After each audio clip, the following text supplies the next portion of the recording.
بسم اللہ الرحمن الرحیم۔ شروع اللہ کا نام لے کر جو بڑا مہربان نہایت رحم والا ہے۔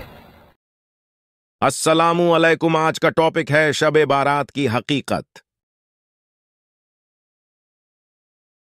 قرآن کا نازل ہونا۔ کہا جاتا ہے کہ اس رات قرآن نازل ہوا تھا۔ یہ ایک بے بنیاد بات ہے جو کہ قرآن مجید کے بالکل خلاف ہے۔ قرآن مجید کی سورہ القدر میں صاف صاف کہا گیا ہے کہ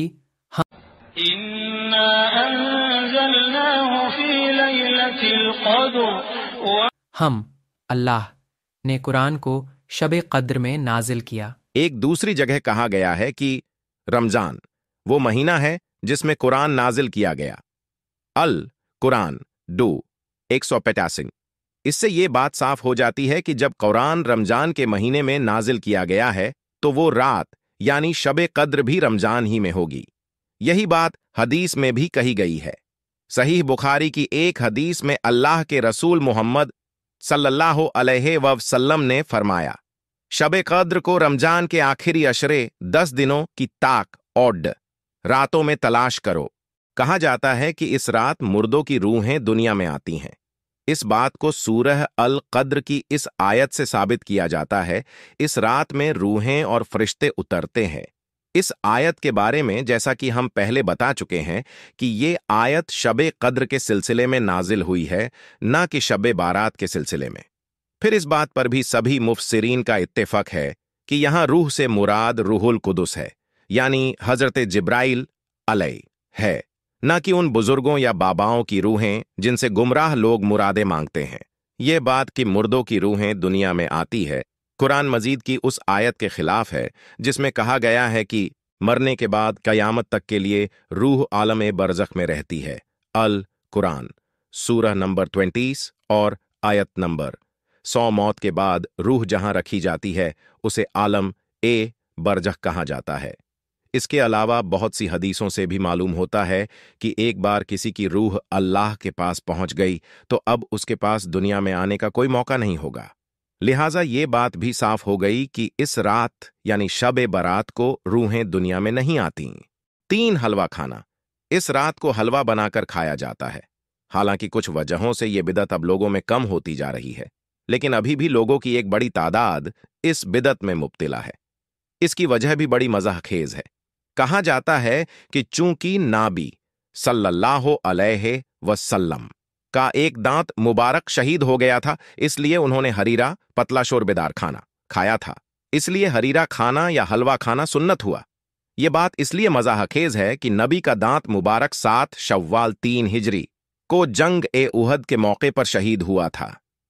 اب ذرا غور کریے کہ نبی سے ہماری محبت کا حال کیا ہے کہ دانت شہید ہوا شوال کے مہینے میں اور ہم حلوہ کھا کر 2 مہینے پہلے ہی بیٹھ جاتے ہیں، اور اللہ کے دین کی خاطر کوئی ایسا کام نہیں کرتے کہ ہمارے بھی دانت ٹوٹنے کی نوبت آئے۔ 4 اللہ کا آسمان دنیا پر آنا۔ کہا جاتا ہے کہ اس رات اللہ آسمان دنیا پر آتا ہے اور اپنے بندوں کی دعاؤں کو قبول کرتا ہے۔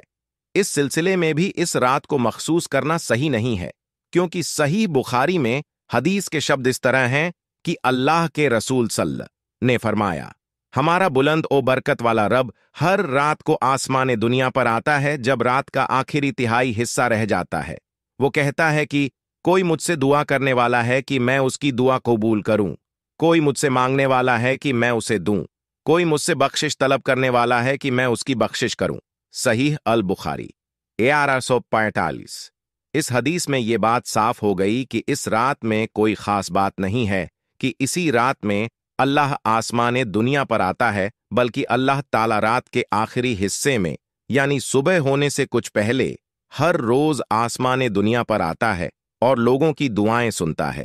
اس لیے بندوں کو ہر رات ہی اٹھ کر تہجد کی نماز کا اہتمام کرنا چاہیے اور اس وقت اللہ سے دعا کرنی چاہیے۔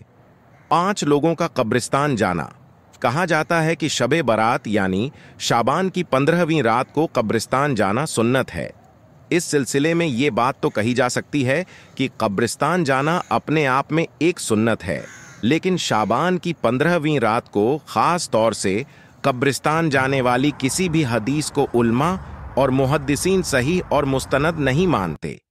ان سبھی باتوں سے معلوم ہوتا ہے کہ شعبان کی 15ویں رات یعنی شب برات کو کسی بھی طرح کی بدعت کو مخصوص کرنا، قبرستان جانا اور وہاں چراغاں کرنا اور روزہ رکھنے کو دین اسلام کا حصہ سمجھنا صحیح نہیں ہے۔ اس سے صاف معلوم ہوتا ہے کہ یہ سب باتیں شب قدر، جو کہ رمضان کے آخری عشرے کی 10 راتوں میں سے ایک رات ہے، کی اہمیت کو کم کرنے کی سازش ہے، اور ہم مسلمان اس سازش کا حصہ بنتے جا رہے ہیں۔ یہ بات بھی غور کرنے کی ہے، اگر اس رات کی کوئی اہمیت ہوتی تو صحابہ رضی اس پر عمل ضرور کرتے، کیونکہ نبی صلی اللہ کی پیروی میں صحابہ رضی آج کے مسلمانوں سے بہت آگے بڑھے ہوئے تھے۔ صحابہ رضی کی تاریخ سے کوئی ایک واقعہ بھی ہمیں ایسا نہیں ملتا جس سے یہ ثابت ہوتا ہو کہ صحابہ رضی اس رات کو کسی اجتماعی عبادت کا اہتمام فرماتے تھے۔ پھر یہ بات بھی غور کرنے کی ہے کہ اگر اس رات کی کوئی اہمیت ہوتی تو ہندوستان، پاکستان اور بنگلہ دیش کے علاوہ دیگر مسلم ملکوں میں بھی اس کا چلن ہوتا، لیکن ہم دیکھتے ہیں کہ دیگر مسلم ملکوں میں اس رات کو کوئی ہلچل نہیں ہوتی اور نہ ہی قبرستانوں میں چراغاں ہوتا ہے۔ اس لیے ضروری ہے کہ ضعیف احادیث کا سہارا لے کر اور قرآن مجید کی آیات سے غلط دلائل بیان کر کے حقیقت کو نہ چھپایا جائے اور شب قدر کی اہمیت کو کم نہ کیا جائے، اور صحیح میں غلط کو نہ ملاؤ اور سچ کو نہ چھپاؤ، حالانکہ تم سچائی جانتے ہو۔ القرآن سورہ نمبر 2 اور آیت نمبر 42۔ ہمیں ہر وقت اللہ کے غضب سے ڈرتے رہنا چاہیے اور صحیح ہے سچی بات ہی اپنی زبان سے نکلنا چاہیے۔ اللہ ہم سب کو صحیح سمجھنے اور صحیح بولنے کی توفیق عطا فرمائے۔ آمین یا رب العالمین۔